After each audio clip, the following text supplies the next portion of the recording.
السلام عليكم ورحمة الله وبركاته. عرض التصفية يا جماعة. عرض التصفية ده فيه لبسة واحدة وفيه استعمال ملكان. طبعا زي ما انتم شايفين عرض حلو يا اسطى. التصفية ده 8 فساتين زفاف. الثمان فساتين زفاف اللي فيهم حاجات استعمال ملكان، فيهم حاجات لبسة واحدة. الثمان قطع دول زي ما انتم شايفين حاجات شغل بسم الله ما شاء الله. زي ما انتم شايفين يا جماعة 8 فساتين زفاف ب 6000 جنيه. فيهم حتت ما تلبستش استعمال ملكان، وفيهم حتت ملبوسة لبسة واحدة زي ما انتم شايفين. ويعني شغل جديد من الآخر يعني، بس احنا بنقول ايه استعمال ملكان وفي حتت ملبوسة لبسة واحدة. عرض التصفية يا جماعة. عرض التصفية اللي هو عبارة عن 8 فساتين زفاف. 8 فساتين زفاف عرض التصفية.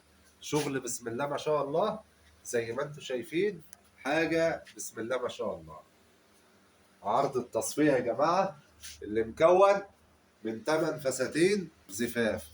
المكان ده فيه 3 قطع، آخر 3 قطع دولت في مكان إضاءته ضعيفة شوية يا جماعة. في مكان إضاءته ضعيفة شوية، اللي هم آخر 3 قطع دول في مكان إضاءته ضعيفة شوية زي ما انتم شايفين. عرض التصفية الثمان فساتين أبو 6000 جنيه زي ما انتم شايفين يا جماعة. عرض التصفية اللي هو 8 فساتين زفاف ب 6000 جنيه. حاجات استعمال ملكان وحاجات ملبوسة لبسة واحدة، شغل زي الجديد بالظبط. زي ما انتم شايفين المكان ده إضاءته ضعيفة شوية. الشغل ده زيه زي اللي في الأول بالظبط. الشغل كله زي بعضه يا جماعة، مفيش فرق بين حتة عن التانية. 8 فساتين زفاف. عرض التصفية بكام؟ ب 6000 جنيه. واد يا نور تعالى هنا خد. 8 فساتين زفاف يا جماعة بكام؟ ب 6000 جنيه.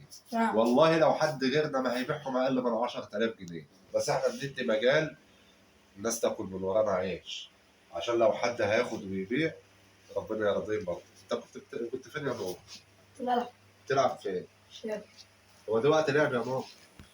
طيب 8 فساتين زفاف يا جماعه. عرض التصفيه ابو 6000 جنيه. ابو ايه؟ 6000 جنيه. ست ايه؟ خد انت تعالى هنا. ابو ايه؟ 6000 جنيه. ازاي كده وخلاص؟ بايدك كده وخلاص؟ 6000 ايه؟ 6000 جنيه. ايه؟ اتحرك كده وانت بتقول 6 وجنبها 3 اصفار. ايوه 6000 جنيه يا جماعه، والحجز على الرقم اللي على الفيديو. والسلام عليكم. قبل ما انسى الاشتراك في القناه يا جماعه، فعلوا القناه عشان يصلكم كل جديد. والسلام عليكم ورحمه الله وبركاته. 6 و3 اصفار.